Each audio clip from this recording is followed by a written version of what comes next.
माली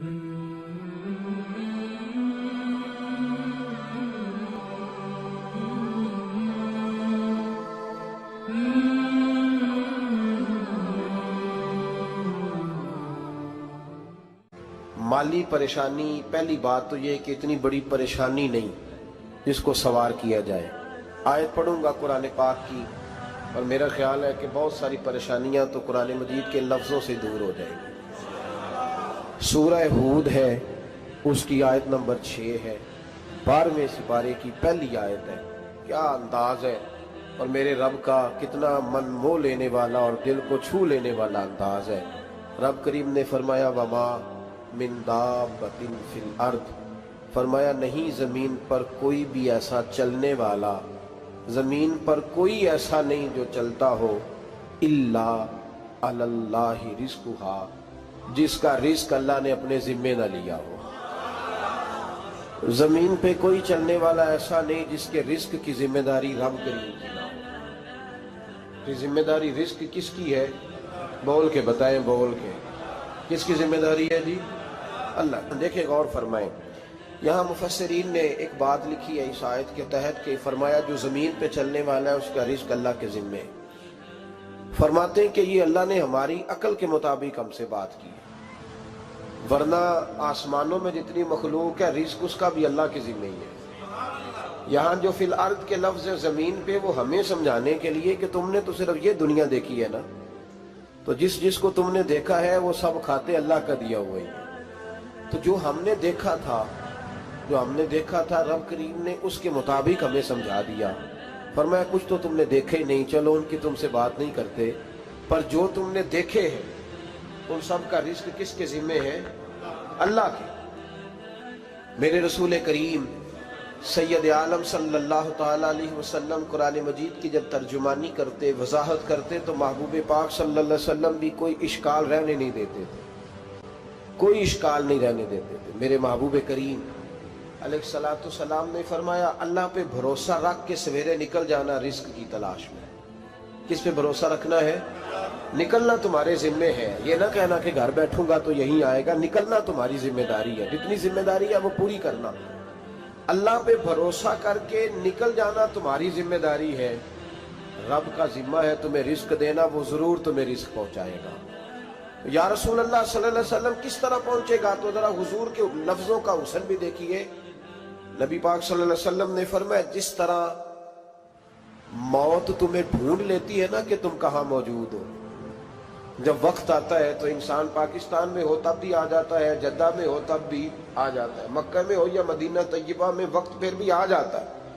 फरमाया जिस तरह मौत तुम जहां भी हो तुम तक पहुंच जाती है ना, इस तरह तुम्हारा रिस्क भी तुम जहां मौजूद होते हो अल्लाह वहां पहुंचा देता है, पहुंचा देता है। तो या रसूल अल्लाह सल्लल्लाहु अलैहि वसल्लम किस अंदाज में? तो फरमाया निकल जाना तुम्हारी जिम्मेदारी है। फरमाया सवेरे परिंदे भी निकल जाते हैं और शाम को जब लौटते हैं तो अल्लाह उन्हें पेट भर के रोजी अता फरमाता है। हालांकि उनको नहीं पता होता हमारा कारखाना कहाँ है, हमने कहाँ जाके मजदूरी करनी है। उनको नहीं पता होता कि हमारा दफ्तर कहाँ है, हमने किस ऑफिस में बैठना है।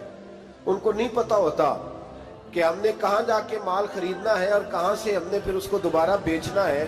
उन्हें खबर नहीं होती। अल्लाह पे भरोसा करके निकल जाते हैं। निकलना तो तेरे जिम्मे है कि नहीं? फरमाया वो तू ड्यूटी कर, शाम को अल्लाह जो रब परिंदों को रोजी देता है वो तुझे भी अता फरमाएगा।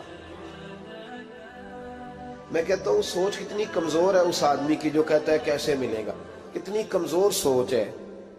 जो रब बैल को रोजी देता है, बकरी को रोजी देता है, इस जमीन इस धरती पे अगर बसने वाला ऊंट भूखा नहीं सोता, चले ये तो पालतू जानवर होते हैं, इस धरती पर बसने वाली अगर बिल्ली और कुत्ता रोटी खा के सोते हैं तो तू तो अशरफुल मखलूकात है।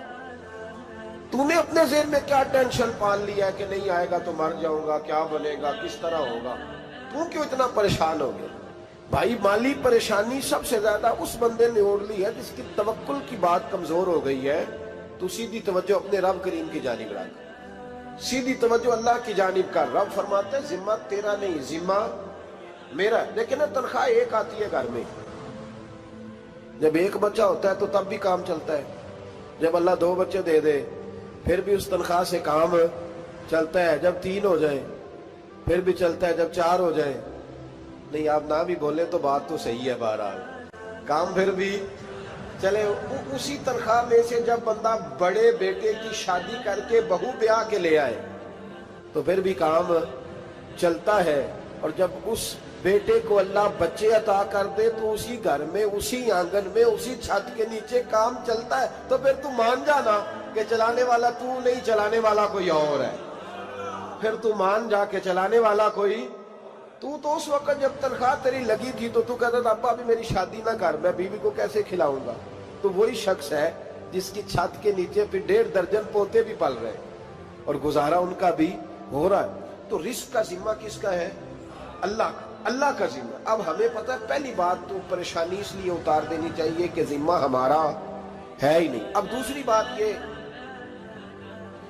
کہ ذمہ داری کس کی ہے؟ اللہ حکیم بھی ہے اور علیم بھی ہے، حکیم بھی ہے اور جانتا بھی ہے اور اسے پتہ بھی ہے کہ دینا کس طرح ہے۔ اب ہم پتہ کیا کہتے ہیں؟ کہتے ہیں وہ جو بندہ پجاروں میں بیٹھا ہے وہاں اسے نہیں بیٹھنا چاہیے تھا، اور میرا حق تھا۔ تجھے زیادہ پتہ ہے کہ اللہ کو؟ بول کے بتانا کس کو پتہ زیادہ ہے؟ کیوں جی؟ تو آپ اصل ٹینشن پتہ کب لگتی ہے؟ جب بندے کہتے ہیں نہیں وہ پجاروں میری تھی، میرا حق تھا۔ وہ جب گزرتی ہے نا پاس سے مہران کے تو مہران والا ٹینشن بڑی لیتا ہے، حالانکہ اللہ کو زیادہ پتہ ہے کہ وہ حق۔ ایک بات اپنے ذہن میں یاد رکھ لے، رٹ لے کہ جو میرے لیے بہتر تھا میرے رب نے مجھے دے دیا، تو بات ختم ہو گئی۔ بس وصل اچھا ہے نہ فراق اچھا ہے، یار جس حال میں رکھے وہی حال اچھا ہے۔ بس جو میرے حق میں بہتر تھا میرے رب نے مجھے، مسئلہ یہ ہے کہ تو اس پہ راضی ہونے کو تیار نہیں۔ حضرت علی کرم اللہ تعالیٰ وجہ الکریم نے میرے نبی پاک کی ایک حدیث بیان کی ہے، اور جناب علی جب یہ حدیث بیان کیا کرتے تھے تو حضرت مجاہد فرماتے ہیں یوں لگتا تھا کہ جیسے حضرت علی ہمیں ہر پریشانی سے نکال رہے ہیں۔ مولا علی شیر خدا رضی اللہ تعالیٰ عنہ فرماتے ہیں کہ مجھے میرے نبی پاک صلی اللہ علیہ وسلم نے ایک طریقہ دیا تھا ٹینشن فری ہونے کا۔ آپ فرماتے ہیں مجھے تو بڑا راس آیا ہے، تم بھی اگر کر لو گے تو تمہیں بھی فائدہ دے گا۔ کہا وہ کیا؟ حضرت علی کہنے لگے محبوب علیہ السلام نے فرمایا تھا لوگوں تم اللہ کے دیے ہوئے تھوڑے رزق پہ راضی ہو جاؤ، وہ تمہاری تھوڑی عبادت سے تم سے راضی ہو جایا کرو۔ بس تم 2 نفل بھی پڑھو گے تو اللہ راضی ہو جائے گا، تم 1 رکوع بھی سویرے اٹھ کے پڑھو گے تو وہ راضی ہو جائے گا، وہ تمہارے 313 درود شریف سے راضی ہو جائے گا، تم اس کے دیے ہوئے تھوڑے رزق سے راضی ہو جائے۔ ٹینشن اس لیے ہوتی ہے کہ ہم راضی نہیں جو اس نے ہمیں دیا ہے۔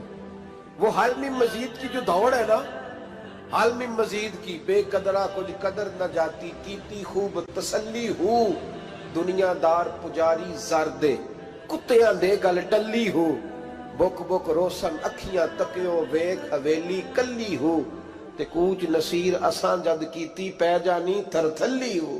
تو یاد رکھیں یہ جو ہے نا مصیبت کے مال آ کیوں نہیں رہا، وہ سامنے والا پلاٹ میرے گھر کے سامنے ہے گھر کے سامنے، پر رجسٹری میرے نام کیوں نہیں؟ یہ مصیبت سانس نہیں لینے دیتی۔ موٹر سائیکل کھڑی کرتا ہے نا جب آ کے دکان سے روٹی کھانے آتا ہے، دفتر سے گھر آتا ہے، کاروبار سے آتا ہے، تو جہاں موٹر سائیکل کھڑی کرتا ہے وہ ٹینشن بڑی ہے کہ کبھی میری ہو جائے نا یہ والی جگہ تو میں یہاں بھی بورڈ لگاؤں اپنے نام۔ اس نے مالی پریشانی پیدا کی۔ تو جس حال میں ہے، کیونکہ تو نے اپنا یہ حال خود نہیں بنایا، جس نے بنایا ہے وہ بڑا بہتر جانتا تھا کہ تو اسی حال میں اسے اچھا لگتا ہے۔ تو اسے اسی حال میں، ایک بزرگ تھے تو ان کی طبیعت بڑی علیل ہو گئی، بیمار ہو گئے، تو اللہ نے آزمائش دی تو کیڑے پڑ گئے وجود میں۔ ایک کیڑا یہاں سے کھا رہا تھا، اللہ والے بڑے راضی رہتے ہیں اس کی رضا پہ، تو کیڑا یہاں کھا رہا تھا تو نیچے گر گیا، تو بابا جی نے اٹھا کے پھر وہاں رکھ لیا، کہنے لگے جب اس نے تیری ڈیوٹی مجھے کھانے کی لگائی ہے تو میں اس بات پہ راضی ہوں، تو نیچے کیوں گرتا ہے؟ بس ٹھیک ہے کھا، جب اس نے تجھے ڈیوٹی جو تیری لگائی ہے۔ سالبہ بن عبد الرحمن ایک صحابی تھے، سالبہ غالباً نبی پاک صلی اللہ علیہ وسلم کی خدمت میں آئے، کہنے لگے یا رسول اللہ صلی اللہ علیہ وسلم غربت بڑی ہے، میرے لیے دعا کریں اللہ زیادہ مال دے۔ تو محبوب صلی اللہ علیہ وسلم نے فرمایا تو جس حال میں اچھا ہے وہ تیرے لیے بہتر ہے، اس میں تو ہے وہی حال تیرے لیے मुश्किल है ना ये जवाब सुनना। कहते पीर साहब फलां जगह से तवीज़ आया, वहां तो वारे ने आरे हो गए, तो आपके यहाँ। तो मैं कहता हूँ ये तवीज़ देने वाला अगर तवीज़ दे के अमीर बनाता है तो पहले खुद क्यों नहीं बनता? ये खुद तो 150 का तवीज़ बेच रहा है, अपनी बेचारे की हालत ये है। अगर इतना ही तवीज़ इसका चलता होता तो पहले 5 ट्यूब पिजारो इसके दरवाजे पे खड़ी होती। अजीब चक्कर है और अजीब जगह लोग उलझ गए, समझते ही नहीं बात को। या रसूल अल्लाह सल्लल्लाहु अलैहि वसल्लम दुआ कर दे तो महबूब ने क्या फरमाया? फरमाया तू जिस हाल में है ना वो हाल तेरे लिए बेहतर है, उसी में रह। कहनी हुजूर दुआ करे। फरमाया साल बाद तू बाज आ जा। हुजूर दुआ करे। फरमाया तू बाज आ जा। 2-3 दफा का जिद की।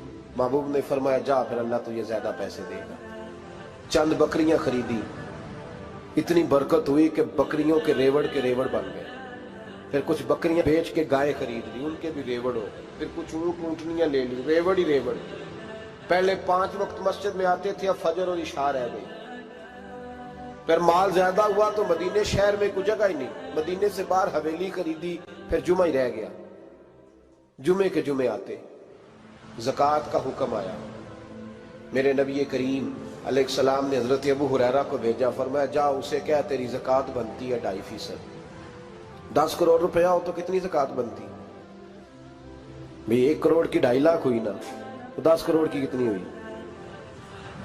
तो बड़ी मुसीबत है जब बैंक से मैसेज आता है ना कि 25 लाख निकल गया तेरे अकाउंट से। बहुत बड़ी मुसीबत, बड़ी टेंशन होती है। एक साहब मेरे पास आए, उनकी जमीन अचानक महंगी हो गई। अचानक पहले कुछ 15-16 लाख की एकड़ जमीन थी, फिर वो करोड़ की हो गई। तो मेरे पास आए, कहने लगे वो 10 करोड़ रुपए बनते हैं तो ज़कात। तो मैंने कहा आपने क्या किया? जरी जमीन पे उशर आता है, उस पर ज़कात नहीं आती, तो आपने क्या किया? कहने लगे वो कुछ सोसाइटी के रूल के मुताबिक मैंने फाइलें वगैरह ले ली है, अब मैं ना कभी मौका आएगा तो उनको बेचूंगा। तो मैंने कहा अब तो आपका ये माल हो गया बिजनेस का, तो अब तो उस पर ज़कात आएगी। 10 करोड़ पे जब 25 लाख सुना तो कहने लगे फौरन देनी पड़ती है कि थोड़ी थोड़ी से भी काम चल जाता है? तो मैं उनका चेहरा देखने लगा। मैंने कहा नहीं वो तो आपको पता है। वैसे हजरत उमर फरमाया करते थे